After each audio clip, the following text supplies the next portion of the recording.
रानू चिड़िया के पास एक बकरी थी जिसका रानू चिड़िया दूध निकालकर खुद इस्तेमाल भी करती और दूसरे पक्षियों को दूध बेचती थी। लेकिन पिछले कुछ दिनों से उस बकरी ने दूध देना छोड़ दिया था क्योंकि रोज रात को कालू कौवा बकरी का दूध चुराने चला जाता था। कालू कौवा रोज रात को अपनी बाल्टी उठाता अपने घर से निकलता और रानू चिड़िया के घर के पास जाकर बकरी का दूध निकालने लगता। जब बाल्टी भरती तो कालू कौवा बाल्टी उठाकर अपने घर ले जाता। आज फिर सुबह सुबह रानू चिड़िया बकरी का दूध निकालने चाहती है। वो दूध निकालने की बहुत कोशिश करती है लेकिन दूध नहीं निकलता। क्या बात है मेरी प्यारी बकरी, मैं हर रोज आपको ताज़ा घास और पानी देती हूँ, हर रोज आपके चारे का खास ख्याल रखती हूँ, फिर भी रोज मुझे अपनी बाल्टी खाली ही लेकर जानी पड़ती है। रानू चिड़िया उदास होकर अपनी बाल्टी उठाती है और अपने घर वापस आ जाती है। माँ, क्या हुआ? आप परेशान क्यों हैं? बेटी, परेशानी की ही बात है। आज फिर हमारी बकरी ने दूध नहीं दिया। अपनी बकरी को अच्छे से चारा डालती हूँ लेकिन फिर न जाने क्यों हमारी बकरी ऐसा क्यों कर रही है। हर काले कौवे अपने घर में बैठे हंस रहे थे। कालू, वो कमजोर चिड़िया तो अपने घर में बैठकर रो रही होगी। हम पियेंगे ये मजे मजे का बकरी का दूध और रोएगी वो छोटी कमजोर चिड़िया। तो और क्या, मैं इतना काम करती हूँ, इतना चारा डालती हूँ, फिर भी मेरी बकरी दूध नहीं देती। ऐसे ऐसे रो रही होगी वो।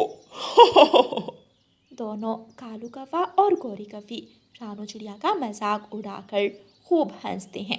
गोरी, ऐसा करो, आधा दूध बाल्टी से निकाल कर खुद रख लो और आधा दूध मैं जाकर कबूतर को बेच आता हूँ। फिर गोरी कौवी रसोई में जाती है, आधा दूध अपनी बाल्टी में निकाल लेती है और आधा दूध कालू कौवे को दे देती है। कालू कौवा गोरी से दूध लेकर कबूतर के पास जाता है। रास्ते में नदी आती थी। कालू कौवा वहाँ रुकता है।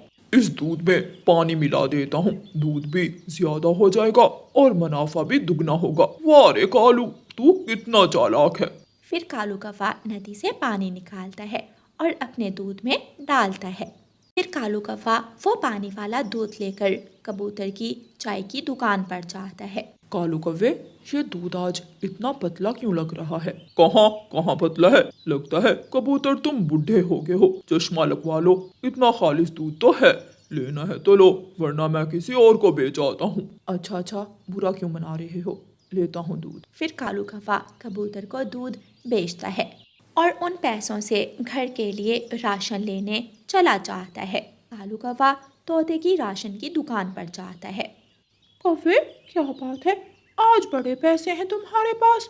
तो और क्या, मेहनत करता हूँ मैं, मेहनत। अच्छा तोते, मुझे घी, शक्कर और अंडे दे दो। कौवा अपना राशन बता रहा था कि वहाँ रानू चिड़िया आ जाती है। कौवे भैया, क्या आपने कोई नौकरी शुरू की है जो इतने पैसे हैं आपके पास? तो और क्या, अब मैं काम करता हूँ, चोरी छोड़ दी है मैंने। बुरा मत मनाना कालू भैया, मैंने आपको कभी भी काम पर जाते नहीं देखा। रानो चिड़िया, तुम तो बस जलती ही रहना, कभी किसी की कामयाबी पर खुश मत होना। मेरे पास इतने पैसे तुम्हें हजम नहीं हो रहे। कालू कौवा ऐसे चिड़िया को बातें सुनाता है और अपना राशन लेकर वहाँ से चला जाता है। रानू चिड़िया भी तोते से अपना राशन लेती है। उसके बाद रानू चिड़िया कबूतर के पास जाती है। कबूतर चाचा, मेरी बकरी ने कल भी दूध नहीं दिया और ना ही आज। आप मुझे चाय के लिए थोड़ा सा दूध दे दें। रानो, मैं तुम्हें दूध दे देता हूँ। अभी अभी कालू मुझे दूध देकर गया है। दूध है तो थोड़ा पतला, लेकिन कालू तो ये बात मानने पर राजी ही नहीं। ये बात सुनकर रानू चिड़िया हैरान हो जाती है। कबूतर चाचा, कालू तो मेरा पड़ोसी है, ना ही उसके पास गाय है और ना ही कोई बकरी, फिर वो दूध भला कहाँ से ले आया? मुझे क्या मालूम चिड़िया रानी, मुझे तो वो अपना पतला दूध बेचकर चला गया है। फिर रानू चिड़िया अपने घर जाती है और अपनी बेटी गुड़िया को सारी बात बताती है। उस कौवे के पास दूध कहाँ से आया होगा? पापा, मुझे तो लगता है कि वो हमारी बकरी का दूध चोरी कर लेता होगा, तभी हमारी बकरी पिछले कई दिनों से दूध नहीं दे रही। हाँ गुड़िया बेटी, मुझे भी कुछ ऐसा ही लग रहा है। गुड़िया बेटी, आज हम घर के पीछे छुप कर देखेंगे। एक लाठी तुम पकड़ कर रखना और एक मोटी लाठी मैं पकड़ूंगी। रात हो जाती है। गौरी कवि कालू कव्वे को उठाती है। कालू उठो, जाओ भी, अब रात हो गई है। आज दूध चुराने नहीं जाना क्या? गौरी, आज मैंने बहुत चक्कर लगाए हैं। तोते की दुकान पर गया, फिर कबूतर की दुकान पर गया। मैं बहुत थका हुआ हूँ। आज तुम जाओ दूध चुराने। अच्छा ठीक है, जाती हूँ। फिर गौरी कवि रसोई में जाती है, दूध की बाल्टी उठाती है और दूध चुराने चली जाती है। रानू चिड़िया और गुड़िया अपने घर के पीछे छुपकर बैठी थीं। दोनों ने अपने अपने हाथों में मोटी लाठियां पकड़ी थीं। गौरी कवि रानू चिड़िया के घर पहुंचकर बकरी का दूध निकालने लगती है, लेकिन बकरी जोर शोर से हिलना शुरू कर देती है। रुक जा बकरी, अब मैं तेरा दूध कैसे निकालूं? लेकिन बकरी नहीं रुकती। गौरी को गुस्सा आ जाता है और वो बकरी की दुम पर जोर से लाठी मारती है। बकरी मैं की आवाज़ें निकालना शुरू हो जाती है। गुड़िया और रानू चिड़िया अपने घर से बाहर निकलती हैं और पीछे से जाकर गौरी कवि को मारने लगती हैं। चोर चोर, दोस्तों, मेरे दोस्तों, सब आओ, मेरे घर में चोर आ गया है। रानू चिड़िया की आवाज़ सुनकर तोता, कबूतर और बुलबुल वहाँ आ जाते हैं। दोस्तों, ये गौरी ही है जो रोज़ मेरी बकरी का दूध चुरा कर ले जाती है। मारो मारो इसे सब। आज ये तुम्हारे घर चोरी कर रही है, कल ये हमारे घर भी चोरी करेगी। रुको रुको, मैं अकेली नहीं हूँ, मैं तो सिर्फ आज ही आई हूँ। हर रोज तो कालू मेरा पति बकरी का दूध चुराता है। अच्छा, तो वो कमबख्त मुझे चुराया हुआ दूध बेच कर जाता है। फिर सब दोस्त मिलकर गौरी कवि की खूब पिटाई करते हैं और कालू कवि के घर जाकर उसको भी खूब लाठियों से मारते हैं और अपने जंगल से भगा देते हैं। प्यारे दोस्तों, इस कहानी को लाइक, अपने दोस्तों के साथ शेयर और चैनल को सब्सक्राइब करना बिल्कुल मत भूलना। आपका धन्यवाद। पहाड़ों वाले जंगल में सुबह ही बिल देने वाला पक्षी आता है और सब पक्षियों के घरों में बिजली का बिल दे जाता है। कालू कौवा अपना बिजली का बिल देखकर बहुत परेशान था। गौरी, गौरी देखो कितना ज्यादा बिल आया है। इतनी तो मेरी भगाड़ भी नहीं है जितना बिल आ गया है। क्या करती रहती हो तुम इतनी बिजली का? मुझ पर ज्यादा बरसने की जरूरत नहीं है, अब हर चीज तो बिजली पर चलती है। मैं क्या करूं? बस अब घर में कुछ नहीं चलेगा। क्यों? मैं तो चलाऊंगी, कंजूस पति जी। कालू कौवा गुस्से में घर से बाहर चला जाता है। थोड़ी देर बाद गौरी को उसके भाई का फोन आता है। कैसे हो भाई? गौरी, मैं तो ठीक हूँ। बिजली का बिल आ गया क्या? हाँ, कालू तो बिल के कारण बहुत परेशान है। बिल जमा करवा दिया उसने? नहीं, अभी करवाना है भाई। उसे कहना एहतियात से बिल जमा करवाए। हमारे जंगल में एक पक्षी ने झूठ की बिल जमा करवाने वाली दुकान खोली थी और जब पक्षियों से बिल के पैसे ले लिए तो वो सारे पैसे लेकर वहाँ से फरार हो गया। तुम कालू को भी ये बात बता देना।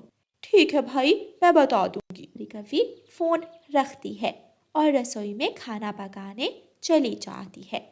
थोड़ी देर बाद कालू कौवा भी घर आ जाता है और गौरी कवि कालू कौवे को सारी बात बताती है। मेरे भाई ने मुझे फोन करके बताया है कि उनके जंगल में एक फ्रॉडिया आया जो बिल जमा करवाने के नाम पर पैसे लेकर वहां से भाग गया। आप भी बिल एहतियात से जमा करवाना। अच्छा ठीक है। कालू कौवा किसी गहरी सोच में पड़ जाता है। अगले दिन कालू कौवा सोया हुआ था। गौरी कवि कालू कौवे को उठाती है। उठ कालू, पहले ही इतनी देर हो गई है, अभी तुमने शहर वाले जंगल बिल जमा करवाने भी जाना है और फिर काम पर भी जाना है। कालू कौवा उठता है। गौरी, मुझे तो बैठे बिठाए अमीर होने का मौका मिल गया है। हैं?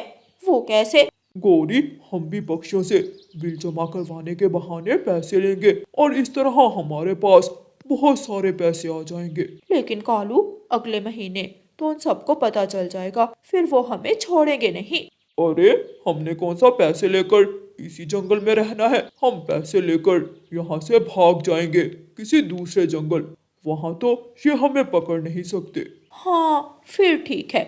चलो फिर कालू, ये ना हो सब पक्षी शहर वाले जंगल बिल जमा करवाने चले जाएं। कालू कौवा जल्दी से उठता है और जंगल के दरमियान में जाकर एक छोटी सी दुकान खोल लेता है। बिल जमा करवाओ, अपना अपना बिल जमा करवाओ। शहर वाले जंगल जाने का खर्चा बचाओ। बिल जमा करवाओ। सब पक्षी कालू कौवे के पास आकर अपना अपना बिल जमा करवाने लग जाते हैं और जंगल के आधे से ज्यादा पक्षी कालू कौवे के पास बिल जमा करवा देते हैं। कालू कौवा वो सारे पैसे लेकर घर आ जाता है। देखो गौरी देखो, ये ज्यादा पैसे हैं मेरे पास। वाह कालू वाह, हम तो अमीर हो गए। अब हम रात को ही यहाँ से भाग जाएंगे। हाँ गौरी, रात को तो किसी को पता भी नहीं चलेगा। रात हो जाती है। कालू कौवा अपने पैसों वाला बैग उठाता है और गौरी कौवी कुछ जरूरी सामान बांधती है और दोनों पति पत्नी उस जंगल से भाग जाते हैं। सुबह हो जाती है। रानो चिड़िया, वो कालू और गोरी तो अपने घर को ताला लगाकर चले गए हैं। अच्छा, हमने तो बिल भी उन्हें जमा करवाया है, अब आगे पता नहीं क्या होगा। हमने भी शहर ना जाने के लालच में अपने सारे पैसे दे दिए। अगर उसने बिल जमा ना करवाया तो उसे छोड़ेंगे नहीं हम। कालू कौवा और गौरी कौवी दूसरे जंगल में पहुंच जाते हैं। वो दोनों नदी पर जाते हैं। वहां पर एक कौवा बैठा था। कौवे भैया, क्या इस जंगल में कोई पक्षी है जो घर बेचता हो? बुरा कौवा एक नजर कालू कौवे के पैसों वाले बैग की तरफ देखता है और बोलता है, हाँ यार, हमारे जंगल का मशहूर पक्षी है उल्लू, जो अमीर अमीर पक्षियों को घर बेचता है।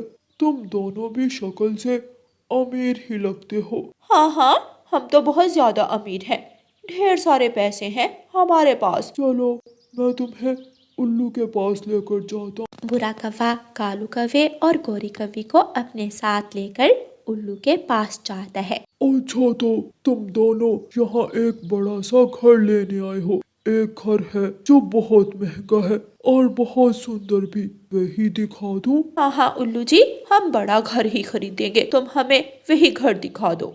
उल्लू कालू कौवे और गौरी कौवी को उस महंगे घर में ले जाता है।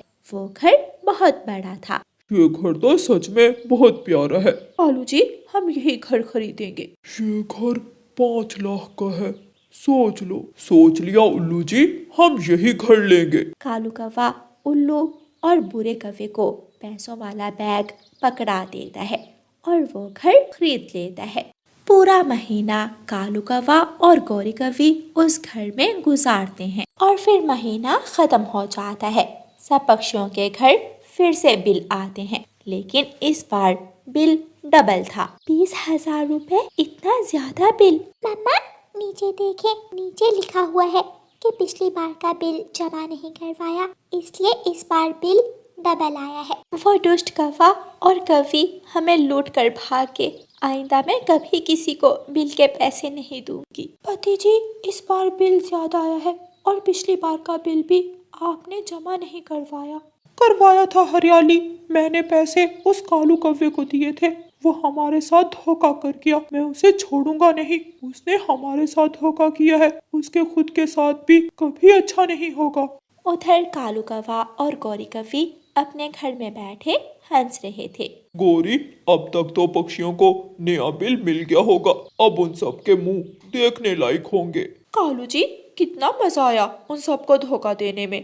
बेचारे इस बार डबल बिल भरेंगे। दोनों कौवे खूब हंसते हैं। तभी उनके घर के दरवाजे पर दस्तक होती है। कालू कौवा घर से बाहर जाता है। वहाँ एक पुलिस ऑफिसर घर का बिल लेकर खड़ा था। क्या तुम इस घर के मालिक हो? हाँ, मैं ही इस घर का मालिक हूँ। जल्दी से ये बिल दो, वरना तुम्हें अभी के अभी अरेस्ट कर लेंगे। कालू कौवा बिल देखता है। 10 लाख? लेकिन हम तो सिर्फ 1 महीना ही इस घर में रहे हैं। तुमने पूरे 1 साल से बिजली का बिल नहीं जमा करवाया, इसलिए अभी पैसे निकालो। हमारा विश्वास करो, हमारे साथ धोखा हुआ है। हमने तो ये घर सिर्फ 1 महीना पहले खरीदा है। हमने जिसे घर लिया है उसने हमारे साथ धोखा किया है। बहाने मत बनाओ और मुझे पैसे दो। इतने पैसे तो हमारे पास नहीं है। पुलिस कालू कौवे और गौरी कौवे को अरेस्ट कर लेती है और उन्हें पुलिस वैन में बिठाकर जेल में ले जाती है। वो दोनों जेल में बैठे रो रहे थे। कालू कौवे और गौरी कौवे ने दूसरे पक्षियों के साथ धोखा किया, इसलिए अब वो दोनों भी अपने किए की सजा काटते हैं और कोई भी उनकी मदद करने के लिए वहाँ ना था। प्यारे दोस्तों, इस कहानी को लाइक, अपने दोस्तों के साथ शेयर और चैनल को सब्सक्राइब करना बिल्कुल मत भूलना। आपका धन्यवाद। मानो चिड़ा एक गरीब चिड़ा था। वो काम की तलाश में यहाँ वहाँ घूम रहा था। कुछ दूर एक बड़ा ट्रक खड़ा था जिस पर बहुत सारी बोरियां थीं। हो सकता है मुझे यहाँ मजदूरी का काम मिल जाए। एक तो इतनी ठंड में काम करना भी बड़ा ही मुश्किल हो जाता है। मानो चिड़ा उस ट्रक के मालिक के पास जाता है। भाई साहब, क्या मुझे काम मिल जाएगा? ये सारी बोरियां उठाकर घर तक रख दो, 100 रुपए दूंगा। इतनी सारी बोरियां और सिर्फ 100 रुपए। नहीं करना काम तो ना करो, बातें ना सुनाओ, चलो निकलो यहाँ से। मानो चिड़ा अपने घर की तरफ निकल पड़ता है। तेज हवा जंगल में शोर मचा रही थी। हर तरफ धुंध का राज था। खिलौने ले लो, खिलौने खिलौने ले लो, मिट्टी के खिलौने, प्लास्टिक के खिलौने, खिलौने लो खिलौने। कुकू अपने घर के बाहर खड़ा खिलौने देख रहा था। मम्मा मम्मा, मुझे ये घोड़ा लेकर दे। कितने का है ये घोड़ा? 100 रुपए का है। ये ले 100 रुपए और ये घोड़ा मेरे बेटे को दे दे। जग्गू वो घोड़ा खरीद लेता है। चलो कुकू बेटा, घर चलें। माँ, मुझे भी वो खिलौना गाड़ी लेकर दे। कुकू बेटा, हम बाजार से इससे भी ज्यादा अच्छी खिलौना गाड़ी लेकर आएंगे। नहीं, मुझे यही खिलौना खरीदना है। मम्मा, मुझे ये खिलौना लेकर दे। कुकू रोने लगता है। रानो चिड़िया कुकू को घर ले जाती है। कुकू रोते रोते सो जाता है। मेरा प्यारा बेटा, काश मैं आपको वो खिलौना दिला सकती। कुछ देर बाद मानो चिड़ा घर आ जाता है। मानो जी, आप कुछ लाए क्यों नहीं? इतनी ज़्यादा ठंड है, सारा जंगल घूम लिया, कोई काम नहीं मिला और जो मिला उसके पैसे ना होने के बराबर थे। मानो जी, ये सब कब तक चलेगा?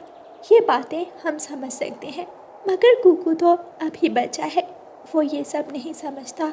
आज भी खिलौना लेने की जिद कर रहा था। रोते रोते सो गया है। मैंने उसे ये कहकर बहला दिया था कि तुम्हारे पापा तुम्हें बाजार से खिलौना ला कर देंगे। अब वो उठेगा तो फिर खिलौना मांगेगा, गाड़ी लेने की जिद करेगा। मैं तो खुद बहुत परेशान हूँ, क्या करूँ? कहीं काम मिलता ही नहीं है और ऊपर से ये ठंड। मानो जी, आप जंगल से लकड़ियाँ काट कर बेच दिया करें, इससे आपको ज़रूर फ़ायदा होगा। हाँ, ये काम ठीक रहेगा, मैं ऐसा ही करूँगा। अगले दिन मानो चिड़ा जंगल की तरफ निकल जाता है और वहाँ से लकड़ियाँ काटने लगता है। मानो चिड़ा लकड़ियाँ लेकर घर घर जाता है। मानो चिड़ा लकड़ियाँ लेकर तोते के घर जाता है और दरवाजे पर दस्तक देता है। मानो भाई, आप क्या काम है? तोते भैया, मेरे पास ये लकड़ियाँ हैं, अगर आपको ज़रूरत है तो आप रख लें और इनके बदले मुझे कुछ पैसे दे दें। मैं अपनी पत्नी से पूछकर बताता हूँ। तोता वापस अपने घर जाता है और अपनी पत्नी से पूछता है। हाँ मिठू जी, लकड़ियाँ तो ख़त्म होने वाली हैं, आप लकड़ियाँ ले लें। 500 की काफ़ी होंगी? मिठू जी, लकड़ियाँ पूरी लेना, अगर ज़्यादा पैसे देने की ज़रूरत नहीं है। गरीब चिड़ा है, 500 की बजाय अगर 300 भी दे दिया तो खुश हो जाएगा। मगर वो लकड़ियाँ बहुत मेहनत से काट कर लाया है और हमें किसी की मेहनत नहीं रखनी चाहिए, इससे ऊपर वाला भी नाराज़ होता है। अच्छा ठीक है, आप तो मुझे लेक्चर ही देना शुरू हो गए हैं। ये ले 500। ना जाने मिठू भाई कहाँ रह गया, मैं कब से इंतज़ार कर रहा हूँ। ना जाने उन्होंने लकड़ियाँ लेनी भी हैं या नहीं। माफ़ करना मानो, ये लो 500 रुपए और मुझे लकड़ियाँ दे दो। मानो चिड़ा पैसे देखकर खुश हो जाता है और लकड़ियाँ तोते को दे देता है और बाकी लकड़ियाँ लेकर कबूतर के घर जाता है। वाह मानो भाई, ये तो आपने बढ़िया काम शुरू किया है। मुझे तो लकड़ियों की बहुत ज़रूरत थी, रात को बहुत ज़्यादा ठंड हो जाती है। मानो चिड़ा कबूतर को भी लकड़ियाँ दे देता है। आज मानो चिड़ी ने पूरा 1000 रुपए कमाया था। आज मैं अपने बेटे को खुश कर दूंगा। मैं अपने बेटे के लिए खिलौना गाड़ी जरूर लेकर जाऊंगा। मानो चिड़ा शहर वाले जंगल जाने के लिए निकलता है। रास्ते में चीलू घायल पड़ा था। ये तो किसी शिकारी चील का बच्चा लग रहा है। ये बहुत ज्यादा घायल है। मुझे इसे बुलबुल डॉक्टर के पास लेकर जाना होगा। मानो चिड़ा चीलू को लेकर बुलबुल डॉक्टर के पास जाता है और उसकी दवा लेता है। बुलबुल चीलू के पट्टी करती है। इसका ख्याल रखिएगा, आप इसे अब ले जा सकते हैं। मानो चिड़ा चीलू को लेकर अपने घर आ जाता है। मानो जी, इसे क्या हुआ है? ये रास्ते में घायल पड़ा था। मैंने इसकी दवा ली और घर ले आया। चील भी अपने बेटे को ढूंढते हुए वहां पहुंच जाती है और मानो चिड़े और रानो चिड़िया की बातें सुन लेती है। मानो जी, आपके पास पैसे? मानो चिड़ा रानो चिड़िया को सारी बात बताता है। आज फिर हमारा बेटा भूखा रहेगा। चील घर के अंदर आ जाती है। डरो मत, मैं अपने बेटे को लेने आई हूँ और इस एहसान का बदला मैं कभी भी नहीं उतार सकती। अपने बेटे की भूख, खुशी सब छोड़कर तुमने मेरे बेटे की जान बचाई। ये लो, ये सोने का हार है, ये तुम रख लो। नहीं, आप अपना हार अपने पास रखें, इसकी कोई ज़रूरत नहीं। हमें खुशी है आपका बेटा आपको मिल गया और वो ठीक है। अब चील रानो चिड़िया और मानो चिड़े का शुक्रिया अदा करके चली जाती है। कुछ दिनों बाद चील दोबारा आती है और उन्हें ढेर सारे इनाम और दौलत देकर जाती है। मानो जी, ये सब आपकी रहमदिली का नतीजा है। आज हमें सब मिल गया। कुकू अपने खिलौनों से खेल रहा था। उनकी जिंदगी अब खुशहाल जिंदगी में बदल चुकी थी और वो अपने जंगल के दूसरे गरीब पक्षियों की भी मदद करते हैं।